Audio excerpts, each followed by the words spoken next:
Ese día llegó la policía. Llegó la policía a mi trabajo y pidieron por mí y empezaron a cuestionarme. Me estaban acusando de algo que yo no había hecho. Con la gente alrededor de esa oficina, allí en mi trabajo, yo sentí que el mundo se me había echado encima. Me estaban acusando de algo que no había hecho. Y durante esas 2 semanas que duró la investigación, yo pasé por un infierno. Me di cuenta y nos dimos cuenta y todo salió a la luz al final del día, que yo era el puente entre 2 personas y una persona estaba queriendo hacerle daño a la otra persona y como yo era el puente, calumniaron en contra de mí. Dijeron mentiras acerca de mí. Pero en esas 2 semanas donde yo era el sujeto de cuestión y estaban interrogándome, me encantaría decirte que yo tuve fe, que me mantuve aferrado de Cristo, pero no fue así siempre. En ese tiempo, en ese periodo, tuve momentos en donde mi confianza en el Señor estaba alta. Yes, Señor, tú me vas a vindicar, vas a salir a la luz y se vas a saber que yo soy inocente, que yo no tengo nada que ver con esto. Pero también hubieron momentos en donde yo temí, especialmente cuando estás viendo la ley enfrente de ti. Y momentos en donde dudé de Dios y cuestioné. Porque a la edad de 23 años y estás enfrente de una acusación, recién casado, con un bebé apenas nacido. ¿Qué más esperaba? ¿Cómo yo iba a poder caminar en fe en esas 2 semanas que duró este cuestionamiento? ¿Sabes? Ese periodo, ese tiempo de mi vida, aprendí mucho. Pude acercarme al Señor y pude entender lo que el autor del Salmo 34, David, escribió en el Salmo que vamos a estar leyendo el día de hoy. El Salmo 34 vamos a estar nosotros abriendo nuestra Biblia y vamos a darnos cuenta de una verdad muy poderosa el día de hoy. Y me identifico con el Salmo 34 porque quizás tú también te puedes identificar. Es común que a veces nos encontremos en situaciones donde alguien nos está acusando de algo y no lo hicimos, no participamos de ello. Y quizás mientras estamos tratando y empezó todo bien y yo no lo hice, pero entra momentos de duda mientras se aclaran las cosas y no siempre en ese periodo de tribulación, en ese periodo de prueba, hacemos lo correcto. No siempre respondemos de manera adecuada en el tiempo de la prueba. Es muy fácil alabar a Dios en los buenos tiempos que en los malos. En tiempos difíciles, ¿verdad que qué difícil es obedecer, confiar, adorar, alabar a Dios, levantar un canto de amor al Señor? Qué difícil es mantenerte aferrado al Señor cuando estás pasando por una dificultad. Es algo de lo que estamos viviendo ahorita en estos momentos. Estamos viviendo por una temporada muy difícil en estos momentos también. Como nación estamos viendo disturbios civiles a un nivel que nunca habíamos visto desde hace varias décadas atrás. El diálogo y el discurso social se han convertido en palabras de enojo, odio y desdén por cualquier persona que opine diferente a ti. Estas palabras de enojo están llevando a acciones de odio. Lo que quizás empezó como algo bueno y pelear por injusticia racial se ha tornado, no todas las protestas se han quedado pacíficas y saludables. Se han tornado algunas de esas protestas en saquear tiendas, arrojar ladrillos a la policía y encender edificios y coches. Estamos viendo que a veces comenzamos bien algo y en el tiempo de la prueba como que nos desmoronamos bajo la presión. Se ensucia el agua y no podemos ver claramente, con claridad. Y aún en medio de estos disturbios civiles estamos viviendo, sí, no te olvides, en medio de una pandemia. Estamos en una pandemia ahorita en estos momentos. Y la pandemia también está causando conflictos en la sociedad. Yo meditaba y reflexionaba que cuando salió todo esto de la pandemia, como que todo el mundo estaba unificado. Ahora ya no se diga. Todo el mundo está dividido hoy en día. Un grupo de personas está expresando que todo esto de la pandemia tiene respaldo científico y médico. Debemos de tomar con seriedad las precauciones, usar tapabocas y las otras medidas de distanciamiento social. Y no debemos de reabrir el país prematuramente, dice un grupo. El otro grupo está diciendo que está expresando que todo esto de la pandemia es un engaño. Está siendo exagerado. No necesitamos usar tapabocas. Y las otras medidas de distanciamiento también social no son necesarias. Y sí, debemos de reabrir el país lo más pronto posible. Un grupo está atacando al otro grupo y así nos la estamos llevando. Y quizás donde es más evidente el desdén y el enojo y la ira es en las redes sociales. Si alguien publica su opinión sobre lo que está pasando en nuestro país, pronto es señalado, etiquetado y hasta etiquetado, no importando de qué lado vengas. Parece ser que estamos rodeados de problemas, necesidades y conflictos. Y mientras muchas veces comenzamos con buenas intenciones, ojo, el periodo que dura la prueba, como que se va desmoronando la situación. Mientras más estamos bajo presión, más va saliendo toda esa porquería que a veces tenemos en nuestros corazones, muchos de nosotros. Quiero hacerte una pregunta. En tiempos difíciles, ¿dónde encuentras rescate tú? En tiempos difíciles, ¿dónde encuentras tú tu salvación, tu refugio? ¿A quién acudes cuando te encuentras en un periodo prolongado, un día, 2 días, una semana, un mes, varios años? Cuando te encuentras tú en una prueba, ¿a quién buscas para que te rescate?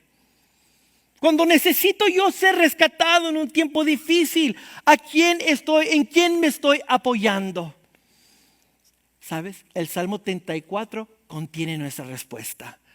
El Salmo 34 nos muestra a dónde debemos de ir para encontrar el rescate en nuestro tiempo de dificultad. El Salmo 34 nos muestra a ti y a mí a dónde podemos ir para encontrar apoyo, refugio, salvación. Abre tu Biblia, Salmo 34, y vamos a ver este salmo hermoso, uno de mis salmos favoritos también. Y me da alegría que estemos compartiéndolo juntos hoy en este día. El Salmo 34, déjate doy un poco del contexto de este salmo, porque mira qué excelente es el contexto del Salmo 34. ¿Alguna vez tú has visto una película y la ves y luego como que aparte proveen videos detrás de bambalinas? A mí me gusta ver esos videos de cómo se hizo la película fulana. Aprende qué sucedió cuando se hizo la película sutana. Me encanta ver esos documentales, esas historias de cómo se produjo una historia.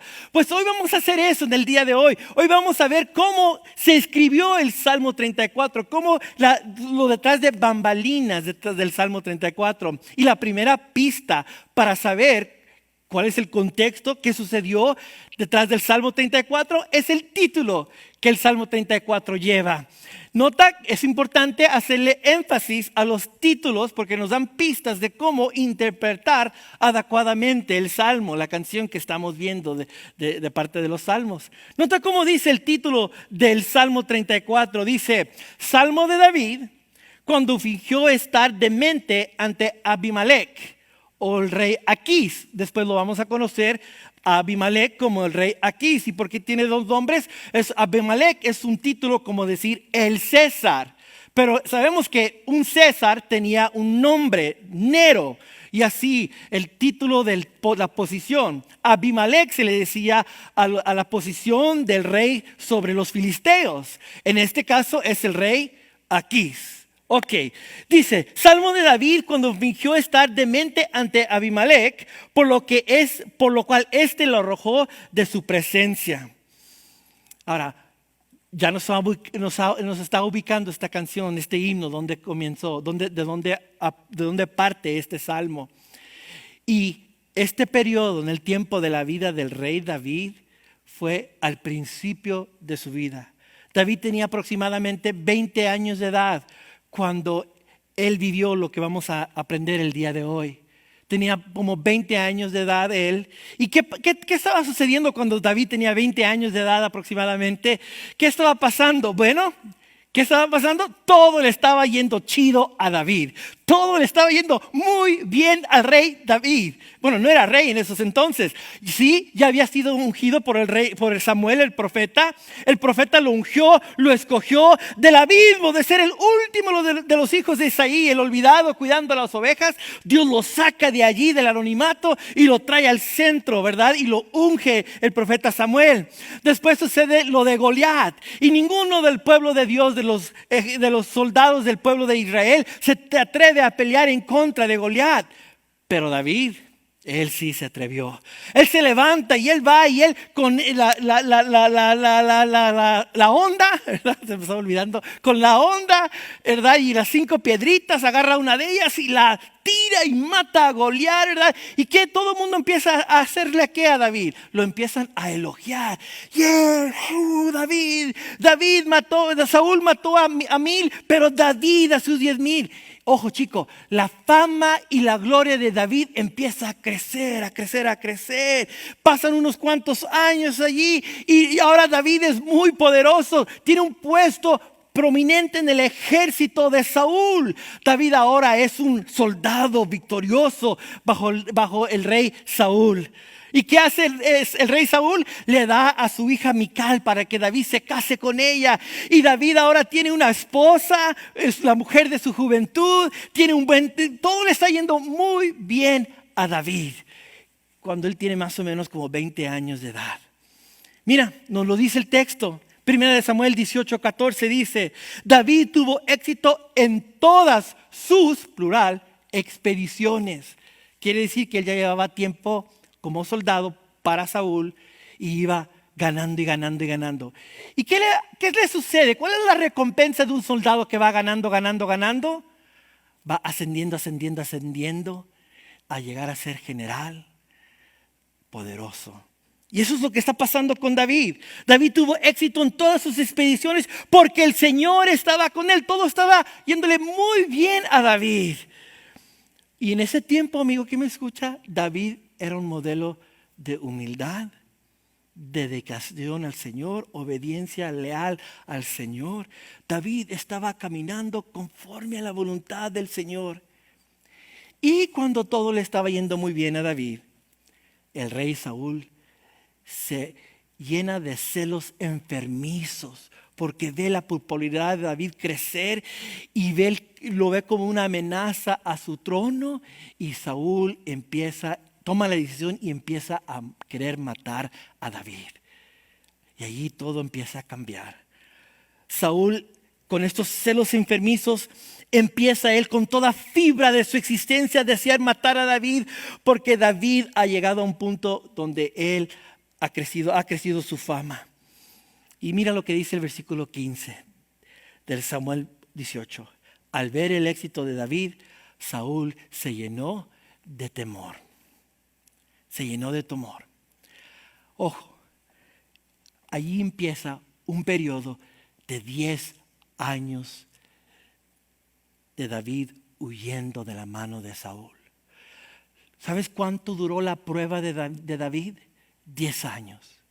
10 años David estaba huyendo de un lugar a otro. Si seguimos leyendo en Primera de Samuel, la frase David huyó, David huyó, David huyó aparece 8 veces. 8 veces David está huyendo de Saúl porque un montón de veces, varias veces, Saúl lo quiere matar. Y ahí puedes ver tú en esta gráfica que estás viendo allí todo lo que le sucedió a David hasta llegar al punto del Salmo 34. ¿Qué le sucedió? Bueno, David perdió la seguridad de su trabajo, de un buen ingreso. Acuérdate, llegó a tener fama y fortuna como soldado en el ejército de Saúl. Le estaba yendo muy bien económicamente. Los soldados comen bien, y especialmente uno que tiene autoridad. Pero tuvo que huir. Perdió su trabajo, perdió su sustén.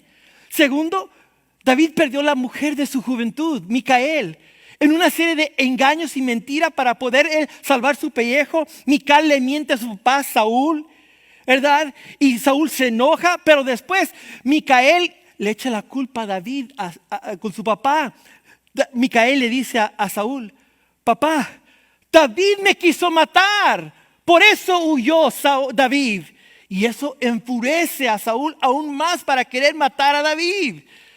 Imagínate perder la esposa de tu juventud, la mujer de tu juventud, porque alguien te quiere matar. David perdió su hogar. David perdió a su consejero espiritual, Samuel.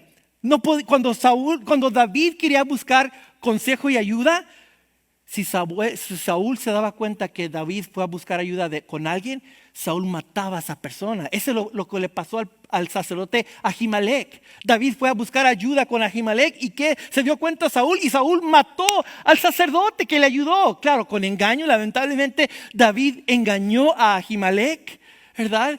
Y eso va al punto que estamos haciendo el día de hoy. David pierde su trabajo, pierde su esposa, pierde su hogar, pierde su mentor espiritual Samuel, y cada vez que está David en esta presión más y más, David está tomando malas decisiones cuando está bajo presión, cuando está en conflicto, cuando está en necesidad, como muchas veces tú y yo hacemos. Cuando estamos en necesidad, cuando estamos en problemas, cuando tenemos que aferrarnos a Cristo, a la fe, y no titubear, titubeamos, flaqueamos. Y David engañó al sacerdote Ahimelech, y Ahimelech murió por ello. Y luego vemos que David también perdió a su amigo Jonatán. Jonatán era hijo de Saúl. Y David termina perdiéndolo también, lamentablemente, en una esquema, en una esquema, se dice en inglés scheme, ¿verdad? De un complot. David y Jonatán maquinan unas mentiras para salvarle la vida a David, y lamentablemente Jonatán paga el precio. Y luego llegamos al final de este periodo, no el periodo de la tribulación, porque duró 10 años y todo esto abarca estos 10 años, pero llegamos al momento en donde David miente al rey Aquís. Y David, en la gráfica te puse al final, David perdió su dignidad haciéndose pasar por loco. David perdió su respeto propio. Se comportó como un loco maníaco, una persona ida de la mente totalmente. Y lo curioso, como vamos a ver ahorita en el texto, es ante quién lo hizo: el rey Aquís. Dice el texto, es el capítulo 21 del Samuel, dice, verso 10: en ese mismo día David, todavía huyendo de Saúl, se dirigió a Aquís, rey de Gat. ¿De dónde era Goliat? De Gat. ¿Y a poco no Goliat era el más grande, el mero entre los filisteos? Y nadie se atrevía a pelear contra Goliat. Cada persona que Israel mandaba a matar a Goliat, Goliat los terminaba matando. David ha vencido al más malo y ahora le tiene miedo a un simple mortal. Al que realmente le podía hacer daño, Goliat, a él sí lo derribó, porque estaba lleno de fe David. Ahora ante el rey Aquís, David va. ¿A dónde va David para buscar refugio y apoyo? Al campo del enemigo. Va a los filisteos. Dice verso 10: ese mismo día David, todavía huyendo de Saúl, se dirigió al campo del enemigo. Se dirigió a Aquías, rey de Gat, para buscar rescate, refugio. Verso 11: los oficiales le dijeron a Aquís: ¿no es este David el rey del país? ¿No es él quien por quien danzaban y en los cantos decían: Saúl mató a sus 1000, pero David a sus 10,000? Al oír esto, David se preocupó y tuvo miedo. Detente allí. ¿Cómo es posible que David tenga miedo al rey cuando acaba de matar a Goliat? Es más, no leímos en el texto, pero David fue ante el rey Aquís con la espada de Goliat en mano. Eso es un símbolo de victoria. Si tú tienes la arma de tu enemigo porque lo venciste, eso es símbolo de victoria. Pero David se llena de temor y preocupación. David falla en su fe en el Señor. La fe que lo mantuvo delante de pie para pelear con Goliat, ahora ya no la tiene. Verso 13. Por lo tanto, fingió perder la razón y en público comenzó a portarse como un loco, haciendo garabatos en las puertas y dejando que la saliva le corriera por la barba. Aquís dijo entonces a sus oficiales: ¿Por qué no se fijan? Ese hombre está loco. ¿Para qué me lo traen? ¿Acaso me hacen falta más locos? ¿Qué encima me traen a este para hacer sus locuras en mi presencia? Sáquenlo de mi palacio. ¿Qué está sucediendo aquí en el texto que estamos viendo detrás de bambalinas del Salmo 34? Que en todo esto que está sucediendo en la vida de David, Dios permite esta prueba para que David aprenda a apoyarse en el Señor solamente. Si David iba a ser el rey que vamos a ver cuando llegue a la edad de 30 años, si David va a ser el hombre que va a gobernar, el hombre con el corazón conforme al Señor, Dios tenía que hacerlo pasar por un tiempo de prueba para continuar moldándolo, para que podamos llegar al versículo 18 del Salmo 38, del 34, cuando lleguemos allí, el versículo 18, un corazón contrito y humillado, no que lo desprecia a Dios. Y Dios trabaja en nuestras vidas en momentos y Él nos quiere enseñar a ti y a mí que debemos de apoyarnos en Él solamente. Él debe de ser nuestro apoyo total. No debemos de apoyarnos en las cosas terrenales o en las personas de esta tierra. Sí, hay un momento adecuado en donde nos podemos apoyar en un hermano, una hermana, alguien. Pero primero tenemos que aprender a apoyarnos en el Señor. Así que el Salmo se divide en dos secciones. Habiendo ya dicho las detrás de bambalinas, todo lo que pasó, toda la atrocidad que vivió David en esos 10 años, al llegar a este momento en la vida de David donde él se comporta como un loco. El Salmo, ahora David está reflexionando, viendo su vida hacia atrás en ese periodo. El Salmo se divide en dos secciones. Versículo 1 al 10 es la sección en donde David cuenta su experiencia personal, su testimonio. Miren, escúchenme cómo yo aprendí que Dios es bueno. Salmo, versículo 1 al 10, el enfoque es la bondad del Señor. El testimonio de David experimentar que Dios es bueno. Y los versículos 11 al 22, David cuenta y enseña. Él da un tiempo de instrucción de cómo él llegó a confiar en el Señor y experimentar el rescate del Señor. ¿Quieres tú experimentar el rescate del Señor? Aprende de lo que voy a decir, dice David en el Salmo 34, versículo 11 al 22. Así que en la primera sección, ¿qué nos dice David? Pues él nos cuenta su experiencia propia, la experiencia de David. ¿Y cuál fue la experiencia de David en este tiempo de prueba, de lucha, de dificultad? David, viendo hacia atrás, reflexionando, dice: Dios es bueno. Dios es bueno. A pesar de lo que sucedió y todos los altibajos que viví en esos 10 años de prueba, Dios es bueno. Mira cómo comienza el versículo 1. Y el Salmo 34 comienza en el hebreo con una letra del alfabeto. La primera palabra de cada versículo es una letra del alfabeto en el hebreo. Pero hay 22 letras en el hebreo. Esto es fascinante. Hay 22 letras en el hebreo. Una letra David no la usó, la letra Vav. Y una letra la duplicó, la letra P. ¿Por qué hizo eso David? Bueno, si duplicó una letra, la usó 2 veces, es para énfasis. El versículo 22 es la letra P, duplicada. 2 veces la usa. Y ahorita vamos a ver el enfoque de eso. Verso 1 al 3, David comparte su experiencia. Miren, escuchen mi testimonio. Mire cómo comienza. Bendeciré al Señor en todo tiempo. Mis labios siempre lo alabarán.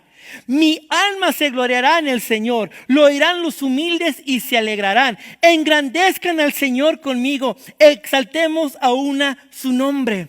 El enfoque aquí del rey David es Dios. Nota los verbos que usa aquí David. Bendeciré, alabaré, engrandecerá, exaltemos. David está invitándonos a nosotros que hagamos el nombre de Dios grande, que le demos todo el crédito a Dios, porque David experimentó que fue Dios quien lo salvó. Dios se merece toda la adoración. Y en el versículo 4 al 7 empieza el testimonio. Miren, alabemos al Señor, porque déjenles cuento lo que Él hizo conmigo. Verso 4. Busqué al Señor y Él me respondió. Me libró de todos mis temores. Radiantes están los que a Él acudan. Jamás su rostro se cubre de vergüenza. Este pobre clamó y el Señor le oyó y lo libró de todas sus angustias. Y ya vimos la lista de las angustias de David. El ángel del Señor acampa en torno a los que le temen. A su lado está para librarlos. La primera palabra que resalta del testimonio de David es busqué al Señor, busqué. Esta palabra en el hebreo es muy poderosa porque hay una diferencia entre buscar un caramelo, un dulce ligeramente, a enfocarte como un doctor que está buscando cáncer en una radiografía. Aquí la palabra busqué es con intensidad. David está diciendo que con una mirada intensa, con una intensidad, yo busqué al Señor. Así es como lo buscamos a Él cuando estamos en el momento de la prueba, cuando estamos viviendo en la cueva. Porque se me olvidó decirte que en esos 10 años que David huyó de una cosa a otra, vivió en una cueva. ¿Sabes? Nosotros romantizamos mucho a David. Lo ponemos en un pedestal como alguien mito. ¿Qué efecto psicológico ha de haber tenido en la mente de David y en su corazón de David por 10 años vivir en una cueva corriendo como un fugitive? ¿Cómo se dice? Fugitivo. Gracias a los 5 que están aquí en público. ¿Verdad? Un fugitivo. ¿Qué impacto psicológico en el corazón le tuvo que haber dado? David fue un hombre solitario por mucho tiempo. Imagínate vivir, cómo se pudo haber fomentado rencor en el corazón de David. Todo por vivir 10 años en una cueva huyendo en su vida. Pero David dice que a pesar de todo eso, yo busqué al Señor y lo conocí. Él se presentó. Pude ver a Él obrar en mi vida. Y aunque en esos 10 años me comporté en obediencia leal al Señor, y en otros momentos le fallé al Señor, Dios nunca me lo abandonó. ¿Cómo termina diciendo el rey David en el versículo 7? El ángel del Señor acampa en torno a los que le temen, a su lado está para librarlos. Algunos teólogos creen que esa es una teofonía, cuando Cristo representado en un ángel está presente, como cuando a Abraham se le presentó un ángel, a Josué se le presentó un ángel. Hay varios momentos en el tiempo en donde el ángel del Señor es un título para una teofonía, se le dice en teología, donde Jesús se aparece para socorrer. Y esto es lo que Jesús hace contigo y conmigo cuando lo buscamos. Cuando tú y yo buscamos al Señor, el Señor se aparece allí por nosotros. Y ese es el testimonio de David. Dios me respondió. Dios me habló. Él estuvo conmigo. Él fue bueno para conmigo. Mira cómo dice el versículo 8. En el parte del testimonio de David, verso 8. Prueben y vean que el Señor es bueno. Dichosos los que en Él se refugian. Teman al Señor ustedes sus santos, pues nada les falta a los que le temen. Los leoncillos se debilitan y tienen hambre, pero a los que buscan al Señor, nada les falta. Sí, David la regó en momentos, mintió, engañó, ¿verdad? Hizo varias cosas malas y hizo cosas buenas. Y si hubo algo bueno que él hizo, ¿fue qué? Buscar al Señor. Y cuando lo buscó, pudo él comprobar y ver que Dios era bueno. Verso 8, David comienza diciendo, pruébalo tú mismo, así como yo lo probé con mis propios labios. Prueba y vean que el Señor es bueno. Imagínate que yo estoy en estos momentos aquí conmigo, tú y yo estamos aquí. Estamos comiendo una sandía sabrosa, pero no te estoy compartiendo. Aquí está mi sandía y no te estoy convidando, no te estoy compartiendo. Y qué sabrosa está esta sandía. Y te la estás comiendo. Qué deliciosa está esta sandía, está coloroso y esta sandía me está refrescando, pero no te estoy compartiendo. ¿Cómo la única manera que tú puedes saber que esta sandía está sabrosa? Es tú probándola tú misma, tú mismo. Eso es lo que el Señor es lo que David está haciendo.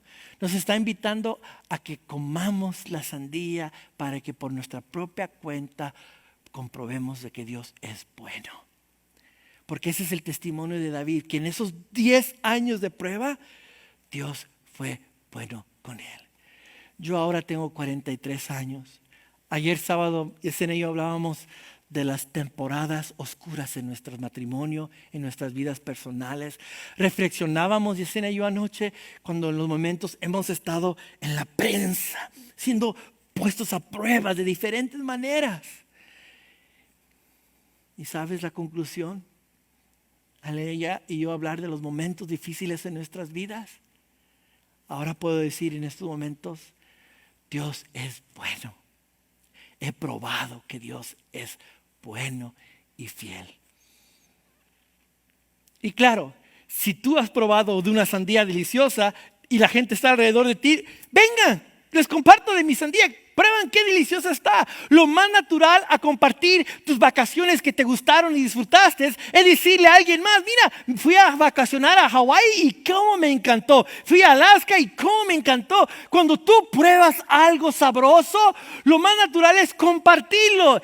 David está haciendo esto. David está diciendo, yo probé que Dios es bueno. Vengan, déjenles enseño cómo es que Dios es bueno. Y allí empieza la segunda parte del Salmo, versículo 11 al final. La enseñanza de David. ¿Y cómo es que cómo sabe la bondad de Dios? ¿A qué sabe la sandía de Dios? ¿Cómo sabe la bondad de Dios? A rescate. Dios me rescató. Dios me salvó. Dios fue el que me cumplió sus promesas a mí. Verso 11 dice, vengan hijos míos y escúchenme, que voy a enseñarles el temor del Señor. El que quiera amar la vida y gozar de días felices, que refrene su lengua de hablar el mal y sus labios de proferir engaños. Que se aparte del mal y haga el bien y busque la paz y la siga.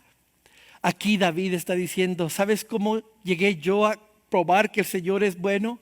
¿Cómo me rescató? Cuando fui obediente a Él. Cuando yo fallaba y la regaba y entre más me hundía en mi pecado, más me hundía en la mentira, en el engaño, no me iba bien. Pero cuando yo escogía el buen camino, obediencia leal al Señor, cuando yo escogía serle fiel al Señor, Dios fue fiel para conmigo. Ahora, uno diría, pues entonces solamente Dios me va a ayudar cuando me comporte bien. Allí está la gracia del Señor. Que a pesar de todas las fallas que tuvo David, Dios se mostró fiel a él. Dios lo perdonó, Dios lo ayudó, Dios nunca lo abandonó a él. Porque mira la pregunta que está haciendo allí David en el versículo 12. El que quiere amar la vida y gozar de días felices. ¿Quién no quiere tener una vida feliz? ¿Quién no quiere gozar de días buenos? Todos nosotros queremos eso. ¿Cómo lo podemos lograr? Obedeciendo lealmente al Señor, caminando en la luz. Jesús nos lo dijo a ti y a mí también. No podemos llamarnos ser hijos de la luz y caminar en tinieblas. Podemos nosotros experimentar la bendición de Dios cuando nuestras creencias de en quién hemos confiado en Jesús concuerdan con nuestro comportamiento. Cuando lo que sabemos de nuestra relación con Jesús está transformando nuestro comportamiento. Esto es lo que estamos viendo aquí en el Salmo. David está probando la gracia y la misericordia del Señor, y eso lo está llevando a él, ¿a qué? A obedecer al Señor. Versículo 15 al 20 dice, ok, yo quiero vivir una vida buena. Y yo experimenté que cuando yo le mentí al sacerdote hubieron consecuencias, que cuando yo mentí con Micael y inventamos unas mentiras con Jonatán y hicimos todas estas cosas no correctas, no nos fue bien. Experimentamos la bendición del Señor y la gracia cuando vivíamos en obediencia al Señor. Pero en todo esto, aquí está, creo yo, la parte de la enseñanza de David. Verso 15 al 20 dice, los ojos del Señor están sobre los justos y sus oídos atentos a sus oraciones. Pero el rostro del Señor está contra los que hacen el mal para borrar de la tierra su memoria. Los justos claman y el Señor los oye, los libera de todas sus angustias. ¿Quiénes son los justos? ¿Quiénes son los que claman al Señor? Los justos que claman al Señor. Versículo 18. El Señor está cerca de los quebrantados de corazón y salva a los de espíritu abatido. En el hebreo, este versículo está escrito tan potente. Me encantaría buscar palabras en el español o en el inglés para compartir esta verdad del versículo 18. Dice, el Señor está cerca de los, ¿quién? De los que están quebrantados. En el hebreo da a entender polvoriza, que estás tan hecho pedazos, tan una forma visible de ver el rescate de Dios. Cuando Dios nos rescata de la maldad, nos rescata del pecado y nos traslada al reino de los cielos. Cuando Dios nos salva a ti y a mí, nos rescata del pecado a la santidad. Hay un símbolo que nosotros usamos hoy en día para dar a entender eso, y es el bautismo en agua. Y hoy tenemos el grande privilegio de ver un bautismo en medio de esta pandemia del coronavirus. Porque Dios sigue trabajando, Dios sigue rescatando a hombres y mujeres y a jóvenes en el día de hoy. Y hoy vamos a ver a Marcelo ser bautizado. A cómo Dios nos salva a nosotros, nos rescata, cómo podemos probar que Dios es bueno. Y quiero dirigir tu atención a este bautismo. Pastor Jorge. Qué hermoso mensaje, pastor. Ese acróstico fantástico del Salmo 34. Pero me fascina este tiempo porque todo concluye en algo, y es la obediencia. Y Marcelo en este tiempo se ha venido preparando y ha esperado su tiempo para ser bautizado. Marcelo, ven. Y por protección me voy a poner la máscara.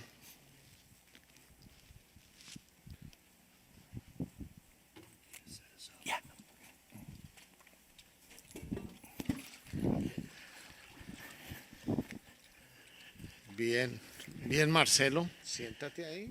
Muy bien, está el agua deliciosa, ¿cierto? Marcelo, me alegra todo lo que Dios ha estado haciendo en tu vida y la disposición de tu corazón. Y durante ese estudio de hombres, esa decisión que tomaste públicamente de querer ser obediente al Señor.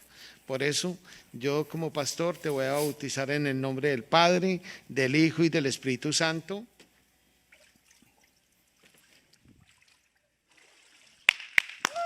Amén. Bravo, Marcelo. Así es. Dios es bueno y rescatará. Y lo que acabamos de ver en estos momentos es el símbolo de Dios rescatarnos, de Dios salvarnos. Y así como David, en ese 10 años de tribulación y prueba que él vivió, él pudo probar que Dios es bueno y Dios lo rescató. Y lo puso en lugares altos después a ser el rey de Israel y lo que sigue en su vida, ¿verdad? La bondad de Dios. Así nosotros podemos declarar que Dios es todopoderoso, que Él es grandioso. Así que estés animado, anímate.